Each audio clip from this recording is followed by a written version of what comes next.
Olá, Papi Blue! Olá, Mami Blue!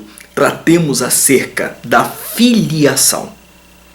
Filiação é o parentesco em linha reta de primeiro grau. Só isso, o conceito é muito simples. Parentesco em linha reta de primeiro grau. Eu espero que no último vídeo você já tenha aprendido sobre contagem de graus de parentesco. Então olha aqui, temos alguém e o filho desse alguém.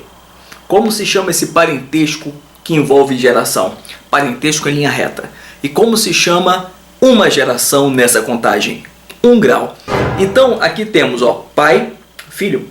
Não importa se é para cima ou para baixo, porque entre o filho e o pai para o filho é 1 grau de qualquer jeito. A essa ligação nós chamamos filiação. Filiação essa que gera deveres e direitos recíprocos. Porque os pais têm um dever de sustento, guarda e educação dos filhos.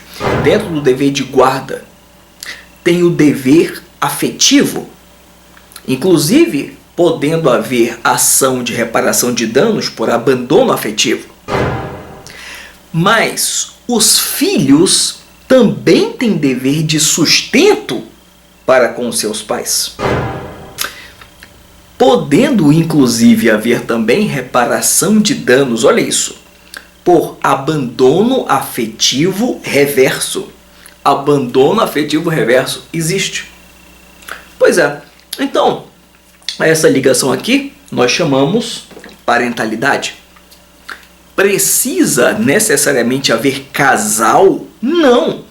Existe algo chamado monoparentalidade programada, onde um homem sozinho pode adotar alguém, uma mulher sozinha pode ter uma reprodução assistida, ou então pode também adotar alguém, e aí é possível termos uma família monoparental, plenamente possível e igualmente protegida pelo direito.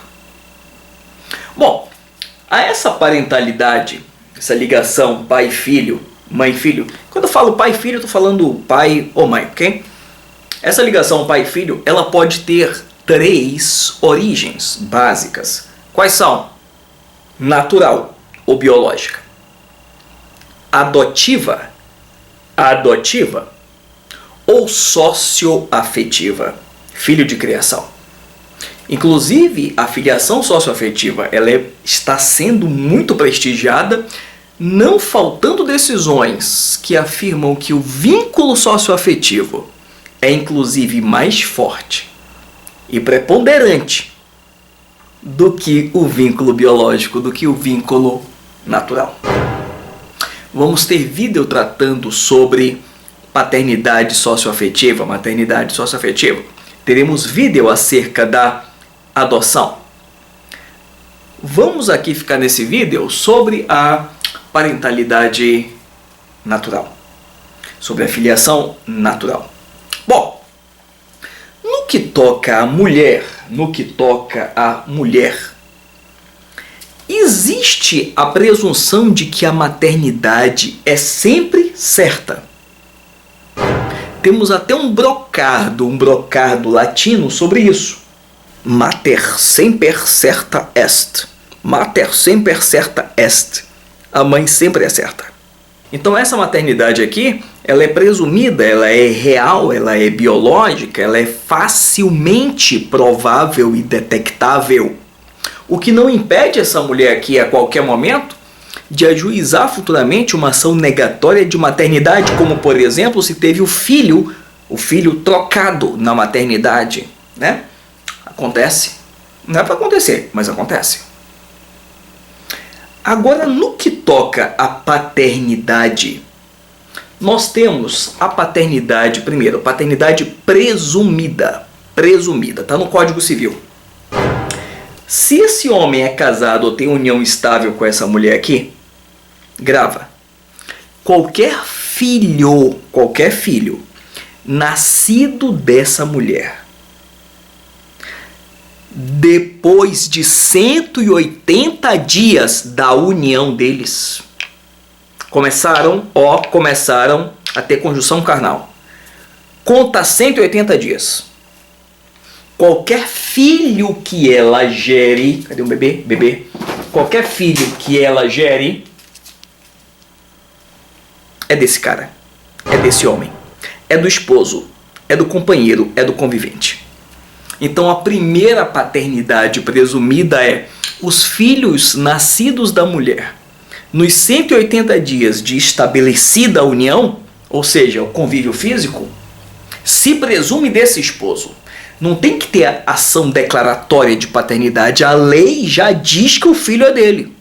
Tem um nome em latim para essa presunção também. Presunção pateris. Presunção pateris.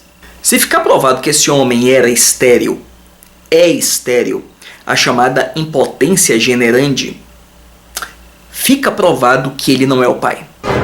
Agora, no caso da mulher, a lei fala assim, mesmo se ela confessou o adultério, mesmo tendo havido adultério, o fato dela estar casada ou o fato dela estar em união estável não ilide, ou seja, não evita a presunção de que o esposo é o pai, de que o companheiro é o pai, mesmo tendo o adultério confessado.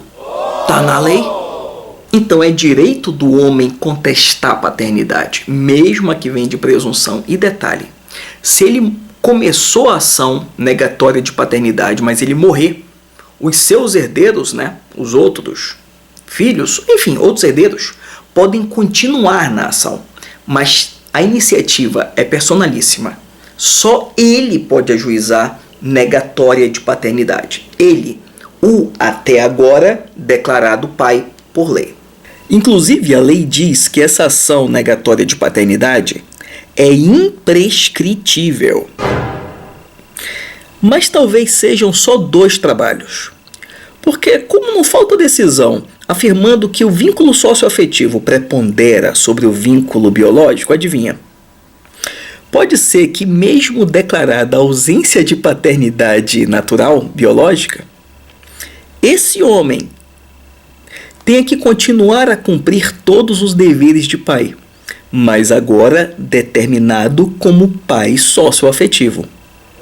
Acontece. E a segunda presunção é o seguinte: terminada a relação, divórcio, morte, separação. Se essa mulher gerar um filho dentro de 300 dias, dentro dos 300 dias após o fim da relação, se presume que é dele. Se presume que é dele. Se não for, ele que prove que não é o pai. Tá? Então já sabe, né? 180 dias depois de iniciada a convivência ou dentro dos 300 dias após o fim da convivência. Qualquer filho que nasça dessa mulher aqui é desse ex-esposo, é desse ex-convivente, é desse ex-companheiro. Também a lei presume que é dele qualquer tipo de fertilização in vitro, qualquer tipo de reprodução assistida que tenha ocorrido nessa mulher com a autorização dele. Não importa se o material genético é dele ou é de outro doador, não interessa. Mas se houve autorização dele, o filho vai ser dele. E quando tem reprodução assistida, geralmente não é inoculado apenas um embrião. Às vezes são gerados mais de um embrião. Bom, mas o casal só quer um filho, né? Vingaram todos os embriões e agora tem 3. Os outros 2 filhos são filhos do casal e são filhos dele. Isso tem nome. Tem lei para isso. O nome disso é chamado embriões excedentários. Embriões excedentários. Vai ser também desse homem aqui. Bom, então isso é a paternidade presumida. É dado a esse homem reconhecer filho a qualquer momento. Então, se ele sabe que determinado filho é dele, ele pode fazer reconhecimento em juízo, inclusive pode ser em qualquer processo, até em processo do trabalho. Se for perante juiz, pode fazer reconhecimento de filho. Pode fazer reconhecimento de filho por testamento, por escritura pública, por qualquer instrumento particular, escrito particular, autenticado, diretamente com o oficial de cartório de registro. E reconhecimento de filho é irrevogável. Mesmo se for feito em testamento, pode revogar o testamento, mas o reconhecimento de filho havido naquele testamento é irrevogável. Prazo para reconhecer filho? Não tem, durante toda a vida. Aliás, pode, no que tange ao filho, pode reconhecer o filho antes dele nascer e pode até reconhecer o filho depois do filho haver morrido. Reconhecimento pós-mortem. Plenamente possível. O ato de reconhecimento é também chamado perfiliação. Uma curiosidade é que para reconhecer um filho maior, se o filho a ser reconhecido é maior de idade, precisa do consentimento dele. Então não basta o pai ser pai nesse caso. O filho tem que dar o consentimento. E para reconhecer um filho menor de idade, não precisa do consentimento desse menor. Só tem um detalhe. Atingida a maioridade, começa a contar um prazo para que esse filho que foi reconhecido conteste sua situação de filho. Ele pode impugnar o reconhecimento da sua parentalidade. 4 anos. Então, nos 4 anos que se seguirem a maioridade, ele pode contestar, ele pode impugnar aquele reconhecimento de paternidade que foi lhe feito. 4 anos da maioridade ou da emancipação. O reconhecimento pode ser feito pelo pai, pela mãe, pelos dois. Detalhe, se alguém reconhece um filho que teve fora do casamento ou fora da união estável, a lei diz assim: se quem reconheceu for casado ou está em união estável, só pode trazer o filho reconhecido para morar na mesma casa se o novo cônjuge deixar. Se a nova companheira deixar, se o novo companheiro deixar. Há quem diga que isso daí seria monstruoso, mas é como está na lei. Então, se eu sou casado e reconheço um filho que eu tive fora do casamento, ele só pode vir morar comigo se a minha esposa quiser, se ela deixar, se ela permitir. Está no código. E se por um acaso teve uma sentença declarando que eu sou pai de determinada criança, não necessariamente eu vou ter o direito de guarda dessa criança. Uma coisa é ser declarado pai, ser declarado mãe, outra coisa é ter direito de guarda. Vamos ter um vídeo aqui para tratar sobre guarda. Não tem prazo também para se fazer o registro de alguém. É o chamado registro tardio. O que pode haver contra esse pai é a investigação de paternidade, aonde ele, ainda que contra a vontade, será declarado pai.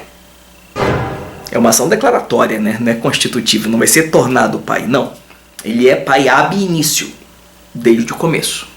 A lei fala que veementes presunções, ou seja, qualquer situação bastante necessária à prova de paternidade, já basta para provar a paternidade. Não precisa necessariamente ter exame genético de DNA para se provar a paternidade.